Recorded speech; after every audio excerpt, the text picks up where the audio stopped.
ಈ ಒಂದು ಸಮಯದಲ್ಲಿ ನಾವು ಯೆರೆಮೀಯನ ಪ್ರಲಾಪಗಳು 2ನೇ ಅಧ್ಯಾಯವನ್ನು ನಾವು ಧ್ಯಾನ ಮಾಡಲಿಕ್ಕಿದ್ದೇವೆ. ಯೆರೆಮೀಯನ ಪ್ರಲಾಪಗಳು ಈ ಪುಸ್ತಕ ಸುಂದರವಾದಂತ ಪುಸ್ತಕವಾಗಿರುತ್ತದೆ.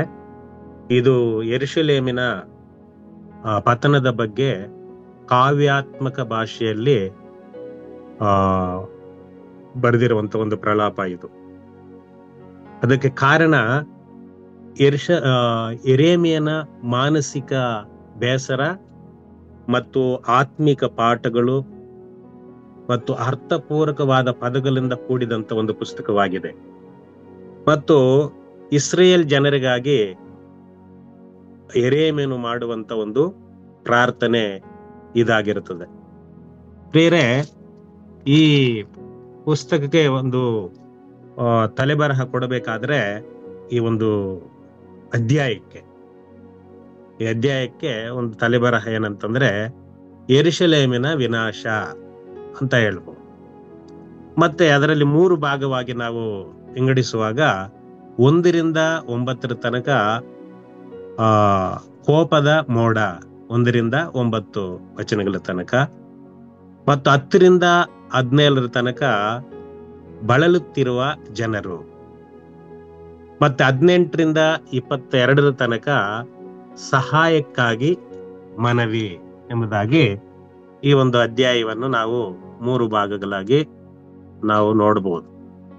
ಪ್ರಿಯರೇ, ಇದರಲ್ಲಿ 22 ವಚನಗಳಿದ್ರೂ ಕೂಡ ನಾವು ಕೆಲವೊಂದು ವಚನಗಳು ಧ್ಯಾನ ಮಾಡುತ್ತಾ ನಾವು ಈ ದಿನದ ಒಂದು ಪಾಠವನ್ನು ನಾವು ಮುಕ್ತಾಯ ಮಾಡಿಕೊಳ್ಳೋಣ.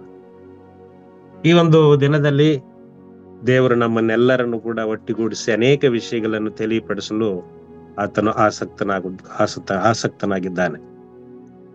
ಪ್ರಿಯರೇ, ಇಲ್ಲಿ ಈ ಅಧ್ಯಾಯದಲ್ಲಿರುವಂತ ಎಲ್ಲ ವಿವರಣೆ ನಿಮಗೆ ಗೊತ್ತಾಯಿತು. 5ನೇ ವಚನಕ್ಕೆ ನೀವು ಬಂದಾಗ ಬಹಳ ಗಮನಿಸಿ ನಾವು ಈ ವಿಷಯವನ್ನು ನಾವು ತಿಳ್ಕೊಳ್ಬೇಕಾಗುತ್ತದೆ. 5ನೇ ವಚನ: ಕರ್ತನು ವೈರಿಯಾಗಿ ಇಸ್ರಾಯೇಲನ್ನು ನುಂಗಿದ್ದಾನೆ, ಅದರ ಅರಮನೆಗಳೆಲ್ಲ ತಿಂದುಬಿಟ್ಟು ಅದರ ಕೋಟೆ ಕೊತ್ತಲುಗಳನ್ನು ನಾಶ ಮಾಡಿದ್ದಾನೆ. ಯಹೂದ ಸೀಮೆಯಲ್ಲಿ ಅರಿಚಾಟ ಕಿರಿಚಾಟವನ್ನು ಹೆಚ್ಚಿಸಿದ್ದಾನೆ. ಇಲ್ಲಿ ಗಮನಿಸಿ ನೋಡುವಾಗ ಇಸ್ರಾಯೇಲನ್ನು ಶಿಕ್ಷಿಸಲು ಅಶ್ಶೂರವನ್ನು, ಯಹೂದವನ್ನು ಶಿಕ್ಷಿಸಲು ಬಬುಲೋನನನ್ನು ಸಾಧನವಾಗಿ, ಶಿಕ್ಷಾದಂಡವಾಗಿ ದೇವರು ಇಲ್ಲಿ ಉಪಯೋಗಿಸುವಂತದ್ದು. ಅಂದ್ರೆ ದೇವರೇ ಶತ್ರುಗಳನ್ನು ಬರಮಾಡಿ ಈ ಒಂದು ಯೆರೂಸಲೇಮಿನ ಪತನವು ನಾವು ನೋಡ್ತಾ ಇದ್ದೀವಿ. ಇದು ದೇವರೇ ಇಲ್ಲಿ ಅನುಮತಿ ಕೊಟ್ಟಿದ್ದಾರೆ ಅನ್ನುವಂಥದ್ದು ನಾವು ಗ್ರಹಿಸಿಕೊಳ್ಳಬೇಕು. ಇವತ್ತು ದೇವರ ಮಕ್ಕಳಾಗಿರುವಂತ ನಮಗೆ ಒಂದು ಶತ್ರುಗಳು ಇದಾರ ಅಂತಂದ್ರೆ ಆ ಶತ್ರುಗಳಿಗೆ ವಿಷಯದಲ್ಲಿ ನಾವು ಅನೇಕ ಸಂದರ್ಭಗಳಲ್ಲಿ ಹೆದರ್ತಾ ಇರ್ತೀವಿ. ಮತ್ತೆ ಅವರಿಗೆ ವಿರುದ್ಧವಾಗಿ ನಾವು ಕಾದಾಡುವಂಥದ್ದು ನಾವು ಪ್ರಯತ್ನ ಮಾಡ್ತೀವಿ. ಮತ್ತೆ ಭಯ ಮತ್ತು ಬೇಸರಿಕೆ ಉಂಟಾಗ್ತದೆ. ಆದ್ರೆ ಇಲ್ಲಿ ದೇವರೇ ಅನುಮತಿ ಕೊಟ್ರೆ ಮಾತ್ರನೇ ನಮಗ್ ಕೂಡ ಶತ್ರುಗಳಿರ್ತಾರೆ. ಆ ಶತ್ರುಗಳಿದ್ರೇನೆ ನಾವು ಕೂಡ ನಮ್ಮ ಆತ್ಮಿಕ ಜೀವನದಲ್ಲಿ ನಾವು ಬೆಳಿಲಿಕ್ಕೆ ಸಾಧ್ಯ.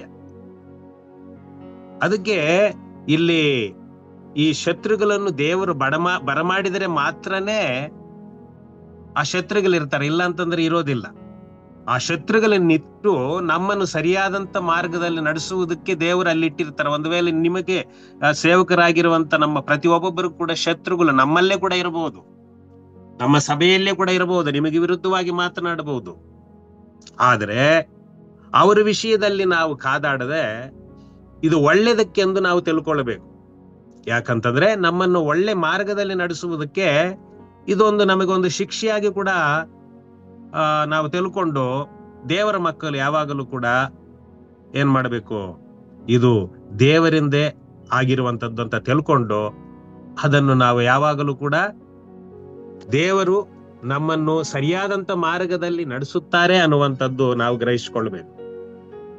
ಅದಕ್ಕೆ ನೀವು ಆ, ರೋಮಾಪುರದವರಿಗೆ 8ನೇ ಅಧ್ಯಾಯ 28ನೇ ಒಂದು ಮಾತಿದೆ. 28ನೇ ವಚನ, 8:28. ಇದು ಬಾಯ್ಪಟ್ಟ ವಚನ ಕೂಡ ಎಲ್ಲರಿಗೂ ಗೊತ್ತು. 8:28. ಇದಲ್ಲದೆ ದೇವರ ಸಂಕಲ್ಪದ ಮೇರೆಗೆ ಕರೆಯಲ್ಪಟ್ಟು ಆತನನ್ನು ಪ್ರೀತಿಸುವವರ ಹಿತಕ್ಕಾಗಿ ಎಲ್ಲಾ ಕಾರ್ಯಗಳು ಅನುಕೂಲವಾಗುತ್ತವೆ ಎಂದು ನಮಗೆ ಗೊತ್ತಿದೆ. ಇದು ನಾವು ಯಾವಾಗಲೂ ಕೂಡ ಗೊತ್ತು ಮಾಡ್ಕೊಳ್ಬೇಕು. ಶತ್ರುಗಳು ಇದ್ದೇ ಇರ್ತಾರೆ, ಅವರಿದ್ರೇನೆ ನಾವು ಬೆಳೀಲಿಕ್ಕೆ ಸಾಧ್ಯ. ಈಗೊಂದು ಮುಳ್ಳು ನಮ್ಮನ್ನು ಸುಚ್ಚುತ್ತಾ ಇದ್ರೆ ಆವಾಗಲೇ ದೇವರನ್ನು ನಾವು ಯಾವಾಗಲೂ ಕೂಡ ನೆನೆಸುವುದಕ್ಕಾಗುತ್ತದೆ. ಇಲ್ಲಿ ಇಸ್ರೇಲ್ ಜನರನ್ನು, ಈ ಒಂದು ಇಸ್ರೇಲ್ ಜನರ ಪತನಕ್ಕೆ ಕಾರಣ ಏನು ನಾವು ಗಮನಿಸಿ ನೋಡುವಾಗ, ಅವರು ಮಾಡಿದಂತ ಕೃತ್ಯಗಳು, ದೇವರಿಗೆ ವಿರುದ್ಧವಾಗಿ ಮಾಡಿದಂತ ಕಾರ್ಯಗಳೇ ಏನು, ದೇವರನ್ನು ಮರೆತು ದೇವರಿಗೆ ಇಷ್ಟವಿಲ್ಲದಂತ ಕೃತ್ಯಗಳು ಮಾಡಿದ್ರಿಂದಾನೇ ಶತ್ರುಗಳನ್ನಿಟ್ಟು ಅವರಿಗೆ ಪಾಠ ಕಲಿಸ್ತಾ ಇದ್ದಾರೆ. ಅದಕ್ಕೆ ಇದು ದೇವರಿಂದ ಬಂದಿದ್ದೇ ಹೊರತು ಅದು ತಾನಾಗಿ ಬಂದಿದ್ದಲ್ಲ. ದೇವರು ಆ ಶತ್ರುಗಳನ್ನು ಎಬ್ಬಿಸಿ ಇವರನ್ನು ಸರಿಪಡಿಸುವುದಕ್ಕೋಸ್ಕರ. ಆದದ್ರಿಂದಾನೇ ಈ ಒಂದು ಸಮಯದಲ್ಲಿ ಆ ಒಂದು ಯೆರೂಸಲೇಮಿನ ಪತನ ಆ ರೀತಿ ಆಯ್ತು ಅಂತ ಹೇಳಿ ಯೆರೆಮೀಯನು ಕೂಡ ಅಲ್ಲಿ ಪ್ರಲಾಪಿಸುವಂತದ್ದು ನಾವು ನೋಡ್ತಾ ಇದ್ವಿ. ಮತ್ತೆ 7ನೇ ವಚನಕ್ಕೆ ಬಂದಾಗ ಗಮನಿಸಬೇಕು, ಕರ್ತನು ತನ್ನ ಯಜ್ಞವೇದಿಯನ್ನು ತಿರಸ್ಕರಿಸಿ ತನ್ನ ಪವಿತ್ರಾಲಯಕ್ಕೆ ಅಸಹ್ಯಪಟ್ಟು ಚಿಯೋನಿನ ಅರಮನೆಗಳ ಗೋಡೆಗಳನ್ನು ಶತ್ರುವಶ ಮಾಡಿದ್ದಾನೆ. ಉತ್ಸವ ದಿನದಲ್ಲಿ ಘೋಷಿಸುವಂತೆ ಶತ್ರುಗಳು ಯೆಹೋವನ ಮಂದಿರದಲ್ಲಿ ಜಯಘೋಷ ಎತ್ತಿದ್ದಾರೆ ಅಂತ ನಾವು ನೋಡ್ತೀವಿ. ಇಲ್ಲಿ ನೋಡ್ರಿ, ದೇವರ ಆಲಯವು ಕೂಡ ಅಲ್ಲಿ ಏನು ಕೆಡವಲ್ಪಟ್ಟಿತ್ತು. ನೋಡಿದ್ರ, ಇದು ದೇವರ ಆಲಯ ಅಂದ್ರೆ ದೇವರು ಇರುವಂತ ಸ್ಥಳ, ದೇವರಿಗೆ ಇಷ್ಟವಾದಂತ ಸ್ಥಳ, ದೇವರ ಒಂದು ತೇಜೋಮಯವು ತೇಜಸ್ಸು ಅಲ್ಲಿ ಇರುವಂತ ಒಂದು ಸ್ಥಳ, ದೇವರಿಗೆ ಇಷ್ಟವಾದಂತ ಸ್ಥಳ. ಆದ್ರೆ ಆ ಆಲಯವೇ ಇಲ್ಲಿ ಕೆಡವಲ್ಪಡುವುದಕ್ಕೆ ಕಾರಣ ಏನು? ಅಲ್ಲಿ ಆ ಆಲಯದಲ್ಲಿ ದೇವರನ್ನು ಮೆಚ್ಚಿಸುವಂತ ಕಾರ್ಯಗಳು ಅಲ್ಲಿ ನಡೆಯಲಿಲ್ಲ. ದೇವರಿಗೆ ವಿರುದ್ಧವಾದಂತ ಕಾರ್ಯಗಳೇ. ಇವತ್ತು ಅನೇಕ ಸಂದರ್ಭಗಳಲ್ಲಿ ನಾವು ದೇವರ ಆಲಯಕ್ಕೆ ಹೋಗಿ ತೃಪ್ತಿ ಪಡ್ತಾ ಇರ್ತೀವಿ. ದೇವರ ಆಲಯಕ್ಕೆ ನಾವು ಹೋಗಿದ್ದೀವಂತ ಅನೇಕ ಮಂದಿ ದೊಡ್ಡ ದೊಡ್ಡ ಆಲಯಗಳ ವಿಷಯದಲ್ಲಿ ತೃಪ್ತಿ ಪಡ್ತಾ ಇರ್ತಾರೆ. ಆದ್ರೆ ಆ ಆಲಯದಲ್ಲಿ ನಾವು ಆರಾಧಿಸುವಂತವರು ದೇವರನ್ನು ಮೆಚ್ಚಿಸುವಂತ ರೀತಿಯಲ್ಲಿ ಇದೆಯಾ, ದೇವರಿಗೆ ಇಷ್ಟವಾದಂತ ಕೃತ್ಯಗಳು ಅಲ್ಲಿ ನಡೀತಾ ಇದೆಯಾ ಅನ್ನುವಂಥದ್ದು ಗಮನಿಸಿ ನೋಡುವಾಗ, ಈ ದಿನಮಾನಗಳಲ್ಲಿ ದೇವರಿಗೆ ಇಷ್ಟವಾದಂತ ಆರಾಧನೆಗಳು ಇಲ್ಲ. ದೇವರಿಗೆ ಇಷ್ಟವಾಗುತ್ತದೆ ಅಂತ ಹೇಳಿ ಆರಾಧನೆ ಮಾಡುತ್ತಾ ಅದು ಸೈತಾನನಿಗೆ ಮಹಿಮೆ ತರುವಂತ ರೀತಿಯಲ್ಲಿ ಈ ದಿನಮಾನಗಳಲ್ಲಿ ಏನು ಜನರ ವರ್ತನೆಯನ್ನು ನಾವು ನೋಡ್ತಾ ಇರ್ತೀವಿ. ದೇವರ ಆಲಯಕ್ಕೆ ಹೋಗ್ತಾರೆ, ದೇವರ ವಾಕ್ಯಗಳನ್ನು ಅಲ್ಲಿ ಕೇಳೋದಿಲ್ಲ. ಮತ್ತು ಒಂದು ಗುಂಪು ಹೊರಗಡೆ ಇರ್ತದೆ, ಒಂದು ಗುಂಪು ಮೊಬೈಲ್ ಅಲ್ಲಿ ಟೈಮ್ ಪಾಸ್ ಮಾಡ್ತಾ ಇರ್ತಾರೆ, ಒಂದು ಗುಂಪು ಮಾತಾಡ್ತಾ ಇರ್ತಾರೆ. ವಿಧವಾದಂತ ರೀತಿಯಲ್ಲಿ ದೇವರಿಗೆ ಇಷ್ಟವಿಲ್ಲದಂತ ಕಾರ್ಯಗಳೇ ನಡೆಯುವಂತದ್ದು ಈ ದಿನಮಾನಗಳಲ್ಲಿ ದೇವರ ಆಲಯಗಳಲ್ಲಿ ನಾವು ನೋಡ್ತಾ ಇರ್ತೀವಿ. ಪ್ರೀತಿ ಉಳ್ಳವರೇ, ನಾವ್ ಯಾವಾಗಲೂ ತಿಳ್ಕೊಳ್ಬೇಕು, ದೇವರ ಆಲಯ ಅನ್ನುವಂತ ಸಂದರ್ಭದಲ್ಲಿ ದೇವರ ಪ್ರಸನ್ನತೆಯನ್ನು ಅನುಭವಿಸುವಂತ ಸ್ಥಳ ಅದು. ಆ ಒಂದು ಆಲಯದಲ್ಲಿ ದೇವರಿಗೆ ವಿರುದ್ಧವಾದಂತ ಕಾರ್ಯಗಳು ನಡೆಯುವಾಗ ಆ ಆಲಯ ಇದ್ದರೆ ಏನು, ಇಲ್ಲದಿದ್ದರೆ ಏನು?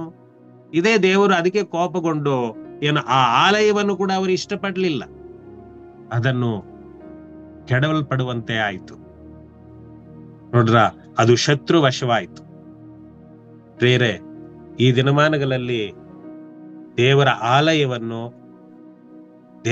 ಆಲಯದಲ್ಲಿ ದೇವರಿಗೆ ಮೆಚ್ಚುವಂತ ಆರಾಧನೆಗಳು ನಡೆಯುವಂತೆ ನಾವು ಪ್ರೇರೇಪಿಸಬೇಕು. ಅದು ಮಾತ್ರವಲ್ಲದೆ ಆ ದೇವರ ಆಲಯ ನಮ್ಮ ಹೃದಯವಾಗಿ ದೇವರು ಮಾರ್ಪಡಿಸಿದ್ದಾರೆ. ನಮ್ಮ ಹೃದಯದಲ್ಲಿ ಕೂಡ ದೇವರು ಇಷ್ಟಪಡುವಂತ ರೀತಿಯಲ್ಲಿ ನಮ್ಮ ಹೃದಯದಲ್ಲಿ ನಮ್ಮನ್ನು ನಾವು ದೇವರಿಗೆ ಅವಕಾಶ ಕೊಡಬೇಕು, ನಮ್ಮ ಹೃದಯದಲ್ಲಿ ವಾಸ ಮಾಡ್ಲಿಕ್ಕೆ. ಪ್ರಿಯರ, ಅದಕ್ಕೋಸ್ಕರನೇ ಇಲ್ಲಿ ಗಮನಿಸಿ ನೋಡುವಾಗ ದೇವರ ಆ ಆಲಯವನ್ನು ಇಷ್ಟಪಡಲಿಲ್ಲ. ದೇವರ ಆಲಯದಲ್ಲಿ ಎಂತ ಕಾರ್ಯಗಳು ನಡೆದವು ನಿಮಗೆಲ್ಲರೂ ಗೊತ್ತುಂಟು. ಈಗ ನೋಡ್ರಿ, ಯೂದಾಸ್ಕಾರಿಯತ್ತು ಯೇಸು ಸ್ವಾಮಿಯನ್ನು ಹಿಡಿಕೊಡಬೇಕಂತಂದ್ರೆ ಎಂತ ಸಮಯದಲ್ಲಿ? ಕರ್ತನ ಭೋಜನ ಸಮಯದಲ್ಲಿ ಆ ಒಂದು ಆಲೋಚನೆ ಏನು ಈ ಒಂದು ಇಸ್ಕರಿಯೋತ ಯೂದಕ್ಕೆ ಬಂತು. ನೋಡಿದ್ರ ಅಂತ ಆಲೋಚನೆಗಳಿಂದ ಏನು ದೇವರ ಸನ್ನಿಧಾನದಲ್ಲಿ ಕುಳಿತಿರುವಂತದ್ದು. ಅದು ಮಾತ್ರವಲ್ಲದೆ ಯೇಸು ಸ್ವಾಮಿಯವರು ಮತ್ತಾಯನ ಬರೆದ ಸುವಾರ್ತೆ 21ನೇ ಅಧ್ಯಾಯ 13ನೇ ವಚನದಲ್ಲಿ ಕೂಡ ಏನು ದೇವರ ಆಲಯವನ್ನು ಕಲ್ಲರ ಗವಿಯನ್ನಾಗಿ ಮಾಡಿದ್ದಾರಂತ ಹೇಳಿ ಕೋಪಗೊಂಡಿರುವಂತ ಒಂದು ಸನ್ನಿವೇಶವನ್ನು ಕೂಡ ನಾವು ನೋಡ್ತಾ ಇದ್ದೀವಿ. ಆದ್ರಿಂದ ದೇವರು ಇಷ್ಟಪಡುವಂತದ್ದೇನೆ, ದೇವರಿಗೆ ಇಷ್ಟವಾದಂತ ಕಾರ್ಯಗಳೇ ದೇವರ ಆಲಯದಲ್ಲಿ ನಡೀಬೇಕು. ಆದ್ರಿಂದ ಪ್ರಿಯರೇ, ಈ ಒಂದು ಸಮಯದಲ್ಲಿ ಈ ವಾಕ್ಯಗಳು ನಾವು ಗಮನಿಸಿ ನೋಡುವಾಗ ಯೆರೆಮೀಯನು ಪ್ರಲಾಪಿಸುವಂತ ಒಂದು ಮಾನಸಿಕ ಬೇಸರ ಏನಪ್ಪಾ ಅಂತಂದ್ರೆ, ಈ ಒಂದು ಯೆರೂಸಲೇಮ್ ಪತನವಾಗುವುದಕ್ಕೆ ಕಾರಣ ದೇವರಿಗೆ ವಿರುದ್ಧವಾಗಿ ಈ ಜನರು ನಡೆಸುವಂತ ಅವರು ಮಾಡುವಂತ ಕೃತ್ಯಗಳು ದೇವರಿಗೆ ಇಷ್ಟವಿಲ್ಲ ಎಂದು ಬೇಸರ ಮಾಡಿಕೊಂಡು ಪ್ರಲಾಪಿಸುವಂತ ವಿಷಯವನ್ನು ನಾವು ಇಲ್ಲಿ ಗಮನಿಸ್ತಾ ಇದ್ದೇವೆ. ಆದ್ರಿಂದ ದೇವರ ಆಲಯದಲ್ಲಿ ದೇವರು ಮೆಚ್ಚುವಂತ ಕಾರ್ಯಗಳು ನಡೀಬೇಕನ್ನೋದು ದೇವರು ಇಷ್ಟಪಡ್ತಾರೆ. ಮತ್ತೆ ಹಾಗೆ ನೀವು ಮುಂದೆ ಬಂದ್ರೆ 10ನೇ ವಚನ ನೋಡ್ರಿ. 10ನೇ ವಚನ, ಚಿಯೋನ್ ನಗರಿಯ ಹಿರಿಯರು ನೆಲದಲ್ಲಿ ಮೌನವಾಗಿ ಕುಕ್ಕರಿಸಿದ್ದಾರೆ, ತಲೆ ಮೇಲೆ ಧೂಳನ್ನು ತೂರಿಕೊಂಡು ಗೋಣಿತಟ್ಟನ್ನು ಸುತ್ತಿಕೊಂಡಿದ್ದಾರೆ. ಯೆರೂಸಲೇಮಿನ ಯುವತಿಯರು ತಲೆಗಳನ್ನು ನೆಲಕ್ಕೆ ಬೊಗ್ಗಿಸಿದ್ದಾರೆ. ಇಲ್ಲಿ ನೋಡ್ರಿ, ಹಲವಾರು ಭಂಗಿಮಗಳಲ್ಲಿ ಈಗ ಏನು ಮಾಡ್ತಾ ಇದ್ದಾರೆ, ಅವರು ಕುಳಿತು ತನ್ನ ಒಂದು ಶೋಕವನ್ನು ಅಂತಂದ್ರೆ ಅವರ ಪ್ರಲಾಪವನ್ನು ಇಲ್ಲಿ ನಾವು ನೋಡ್ತಾ ಇದ್ವಿ. ಇದು ಫಸ್ಟೇ ಇರಬೇಕಾಗಿತ್ತು. ಈಗ ಈ ರೀತಿಯಾದಂತ ಸ್ಥಿತಿಯಲ್ಲಿ ಅವರು ತಮ್ಮ ಫೀಲಿಂಗ್ಸ್ ಅನ್ನು ವ್ಯಕ್ತಪಡಿಸ್ತಾ ಇದ್ದಾರೆ. ಅದಕ್ಕೆ ಇಲ್ಲಿ ಯೆರೆಮೀಯನು ಏನ್ ಮಾಡ್ತಾ ಇದ್ದಾರೆ ಅಂತ 11ನೇ ವಚನದಲ್ಲಿ ನೋಡ್ರಿ, ನೀರು ಸುರಿದು ನನ್ನ ಕಣ್ಣು ಹಿಂಗಿ ಹೋಗಿದೆ, ನನ್ನ ಕರುಳು ಕುದಿಯುತ್ತದೆ. ಯೆರೆಮೀಯನ ಒಂದು ಇಲ್ಲಿ ಪ್ರಾರ್ಥನೆ ನಾವು ನೋಡುವಾಗ ಅವರು ಹತ್ತತ್ತು ಏನು ಇಲ್ಲಿ ಪ್ರಾರ್ಥನೆ ಮಾಡುವಂತದ್ದು ನಾವು ನೋಡ್ತಾ ಇದ್ದೇವೆ. ಆತನ ಒಂದು ಪ್ರಲಾಪವನ್ನು ಇಲ್ಲಿ ನಾವು ನೋಡ್ತಾ ಇದ್ದೇವೆ. ಅವರ ಆರೋಗ್ಯ ಎಲ್ಲ ಕೂಡ ಏನಾಯ್ತು ನೋಡ್ರಿ, ಅವರ ಕರುಗಳು ಕುದಿಯುತ್ತದೆ, ನನ್ನ ಜನವೆಂಬ ಯುವತಿಯು ಹಾಲಾಗಿ, ಮಕ್ಕಳು ಮರಿಗಳು ಪಟ್ಟಣದ ಚೌಕಗಳಲ್ಲಿ ಮೂರ್ಛೆ ಹೋಗಿದ್ರಿಂದ ನನ್ನ ಕರುಳು ಕರಿಗಿದೆ. ನೋಡಿದ್ರೆ ಎಂತ ಒಂದು ಆ ಆತ್ಮಗಳ ವಿಷಯದಲ್ಲಿ, ಆ ಜನರ ವಿಷಯದಲ್ಲಿ, ದೇವರ ಮಕ್ಕಳ ವಿಷಯದಲ್ಲಿ ಎಷ್ಟು ಪ್ರಲಾಪಿಸಿ ಹತ್ತು ಪ್ರಾರ್ಥನೆ ಮಾಡುವಂತದ್ದು ಇಲ್ಲಿ ನಾವು ನೋಡ್ತಾ ಇದ್ದೇವೆ. ಪ್ರಿಯರೇ, ಇಂಥ ಒಂದು ಒಳ್ಳೆ ಸೇವೆ, ತ್ಯಾಗಮಯವಾದಂತ ಸೇವೆ ಯೆರೆಮೀಯನು ಮಾಡಿರುವಂತದ್ದು ನಾವು ನೋಡ್ತೇವೆ. ಆತ್ಮಗಳ ವಿಷಯದಲ್ಲಿ, ದೇವರ ಮಕ್ಕಳ ವಿಷಯದಲ್ಲಿ ಹತ್ತು ಅವರ ಕಣ್ಣು ಹಿಂಗಿ ಹೋಗಿದೆ ಅಂತ ನಾವು ನೋಡ್ತೇವೆ. ದುಃಖ ಭರಿತನಾಗಿ ಪ್ರಾರ್ಥನೆ ಮಾಡುವಂತದ್ದು ಇಲ್ಲಿ ನಾವು ಗಮನಿಸಬಹುದು. ಅವರಲ್ಲಿ ಆರೋಗ್ಯವನ್ನು ಕೂಡ ಲೆಕ್ಕ ಮಾಡಲಿಲ್ಲ. ಇದೇ ಇಂಥ ಸೇವಕರು ನಮ್ಮ ದೇಶಕ್ಕೆ, ನಮ್ಮ ಒಂದು ಸಭೆಗಳಲ್ಲಿ ಕಂಡು ಬರಬೇಕು. ಈ ಈ ರೀತಿಯಾಗಿ ಸೇವೆ ಮಾಡುವುದಕ್ಕೆ ನಾವೆಲ್ಲರೂ ಕೂಡ ಈ ಯೆರೆಮೀಯನನ್ನು ನಾವು ಮುಂದಿಟ್ಟುಕೊಳ್ಳಬೇಕು.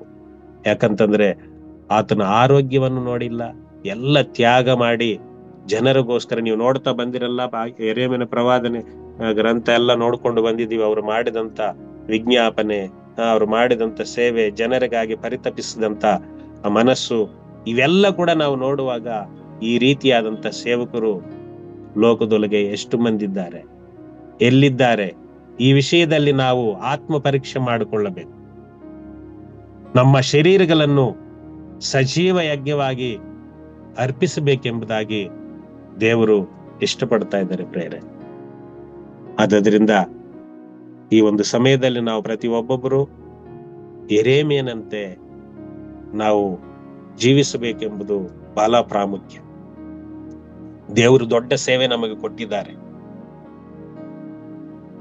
ಆ ಪರಲೋಕ ರಾಜ್ಯದ ಸುವಾರ್ತೆಯನ್ನು ಸಾರುವುದಕ್ಕಾಗಿ, ಆತ್ಮಗಳನ್ನು ರಕ್ಷಿಸಿ ಪರಲೋಕ ರಾಜ್ಯಕ್ಕೆ ನಾವು ಸಿದ್ಧಪಡಿಸುವುದಕ್ಕಾಗಿ ನಾವು ಈ ಒಂದು ಸೇವೆ ದೇವರು ನಮಗೆ ಕೊಟ್ಟಿದ್ದಾರೆ.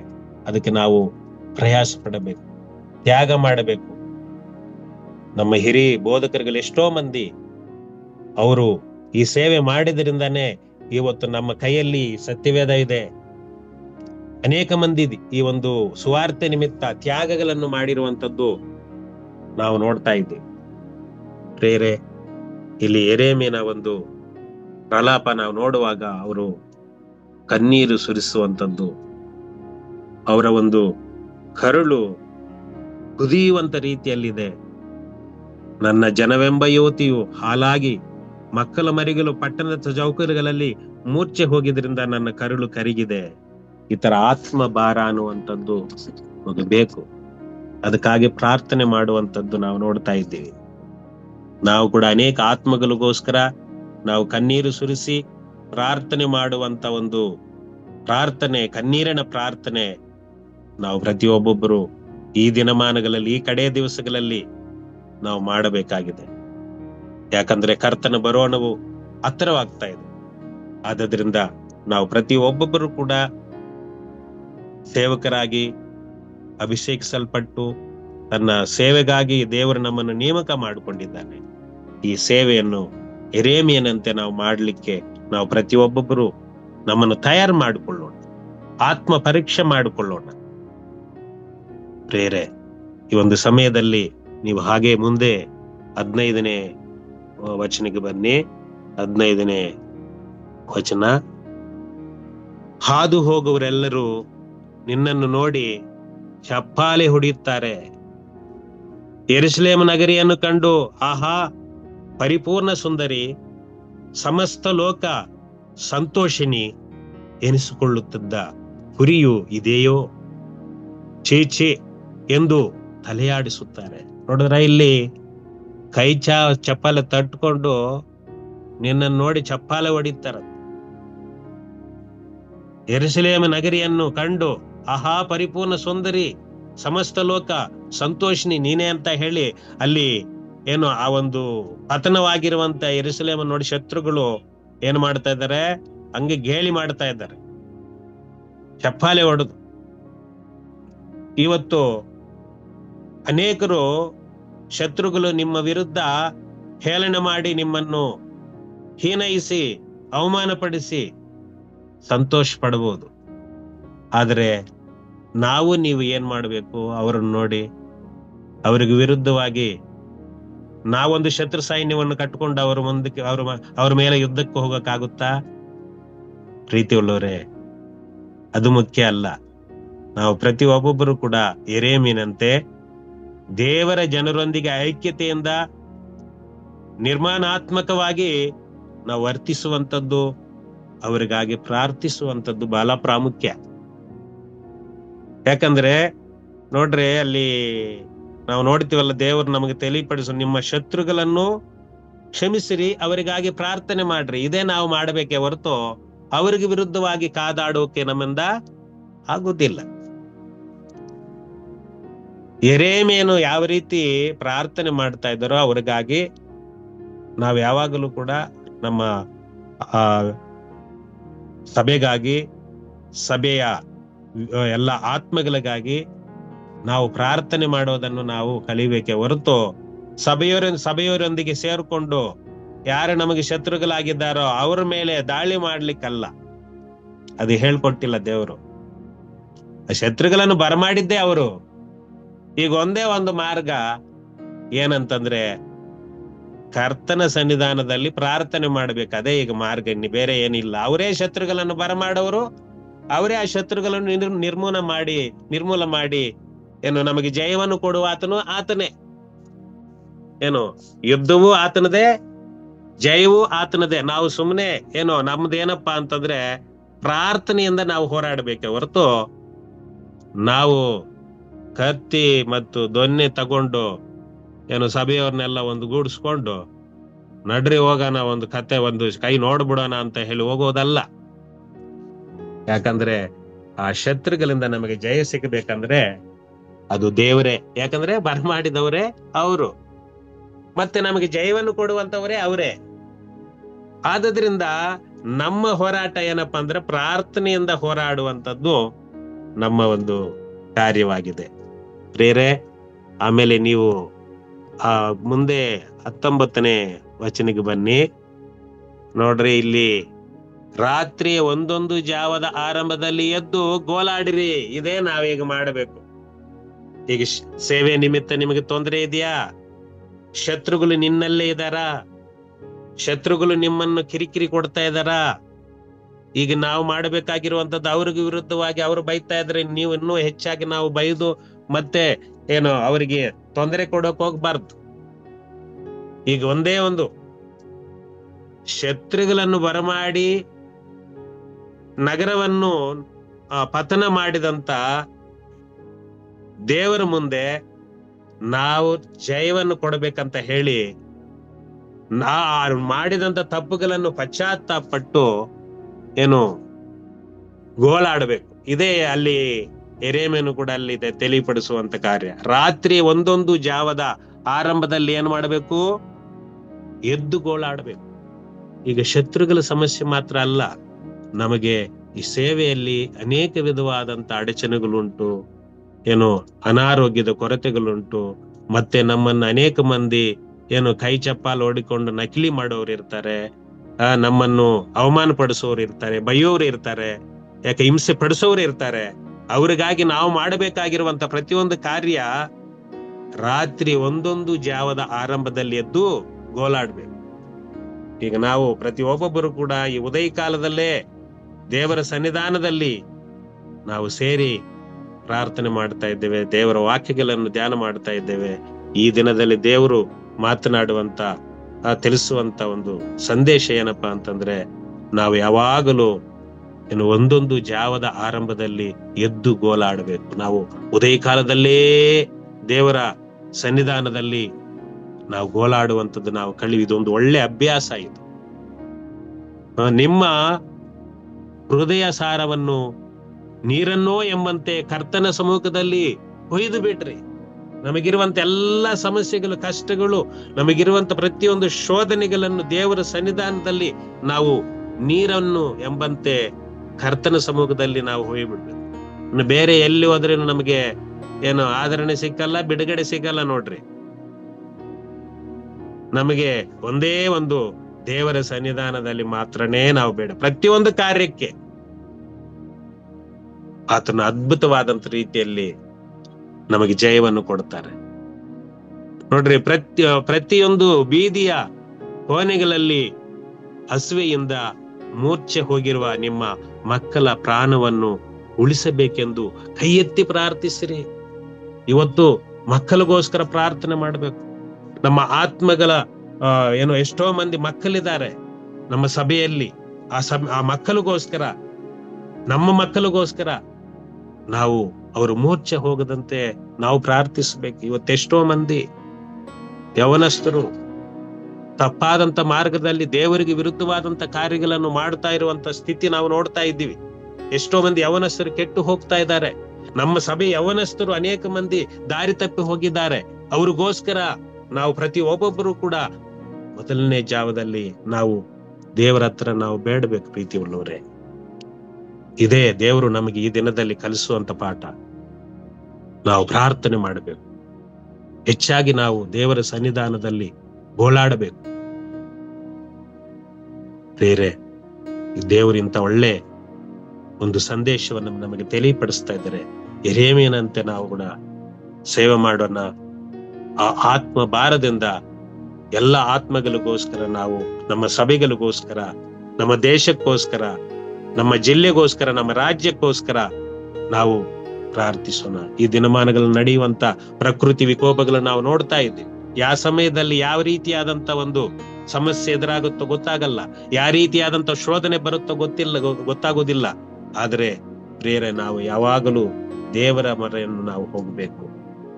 ಇದೇ ದೇವರು ನಮಗೆ ಕಲಿಸ್ತಾ ಇದ್ದಾರೆ. ದೇವರ ಈ ವಾಕ್ಯಗಳನ್ನು ಆಶೀರ್ವದಿಸಲಿ. ಪ್ರಿಯರೇ, ಈ ಒಂದು ಸಮಯದಲ್ಲಿ ನಾವು ಪ್ರಾರ್ಥನೆ ಮಾಡೋಣ. ಸರ್ವಶಕ್ತನಾದಂತ ದೇವರೇ, ನಿನ್ನ ನಾಮಕ್ಕೆ ಕೋಟಿ ಕೋಟಿ ಸ್ತೋತ್ರಗಳು. ಈ ಒಂದು ಸಮಯದಲ್ಲಿ ಅಪ್ಪ ನಮ್ಮೊಟ್ಟಿಗೆ ಮಾತನಾಡಿದಕ್ಕಾಗಿ ನಿಮಗೆ ಸ್ತೋತ್ರ. ಅಪ್ಪ ಕರ್ತನೆ, ಶತ್ರುಗಳನ್ನು ಬರಮಾಡಿ ಅವರಿಗೊಂದು ಪಾಠವನ್ನು ಕಲಿಸುವುದಕ್ಕಾಗಿ, ಅವರನ್ನು ಸನ್ಮಾರ್ಗದಲ್ಲಿ ನಡೆಸುವುದಕ್ಕಾಗಿ, ಅವರನ್ನು ಶಿಕ್ಷಿಸಿ, ಖಂಡಿಸಿ, ಗದರಿಸಿ ಒಳ್ಳೆ ಮಾರ್ಗದಲ್ಲಿ ತರುವಂತ ದೇವರು ನೀನಾಗಿರುವುದಕ್ಕಾಗಿ ಸ್ತೋತ್ರ.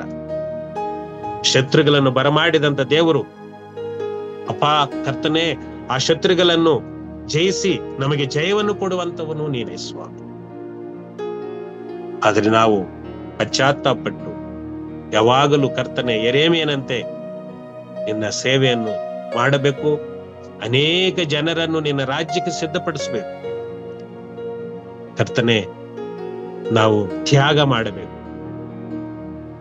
ಅದು ಮಾತ್ರವಲ್ಲದೆ ಅಪ್ಪ ನಿನ್ನ ಸನ್ನಿಧಾನದಲ್ಲಿ ನಾವು ಗೋಲಾಡಿ ನಮ್ಮ ದೇಶಕ್ಕಾಗಿ, ನಮ್ಮ ಕರ್ತನೆ ಸಭೆಗಾಗಿ ಮತ್ತು ಸಭೆಯಲ್ಲಿರುವಂತ ಎಲ್ಲ ಸದಸ್ಯರಿಗಾಗಿ, ಎಲ್ಲಾ ಮಕ್ಕಳಿಗಾಗಿ, ಯವನಸ್ಥರಿಗಾಗಿ ಈ ಒಂದು ಸಮಯದಲ್ಲಿ ಪ್ರಾರ್ಥನೆ ಮಾಡ್ತಾ ಇದ್ದೇವೆ.